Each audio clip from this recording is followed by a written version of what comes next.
আসসালামু আলাইকুম। আশা করি সবাই ভালো আছেন। আলহামদুলিল্লাহ আমি ভালো আছি।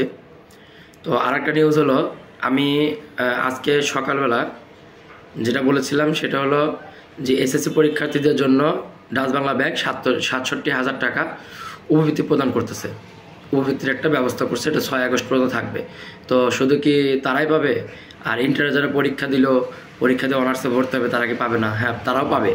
যদি তারা এর আগের বছর তারা যদি আবেদন করে থাকে ডাচ বাংলা ব্যাংকের যে উপবৃত্তির সিস্টেমটা আছে অনলাইনের মাধ্যমে, তাদের যে website Dutch Bangla bank scholarship application form, ঠিক আছে? তো এটাতে যদি তারা এর আগের বছরে অ্যাপ্লিকেশন করে থাকে, তারা যদি রানিং অর্থগুলো পাচ্ছে, যে ৬৭,০০০ টাকা এর আগের বছরও দিয়েছিল, তো এরকমভাবে যদি রানিং উপবৃত্তি তারা পাচ্ছে, তারা এবারও ইন্টারে গিয়ে তারা নবায়ন করলেই সেটা পাবে।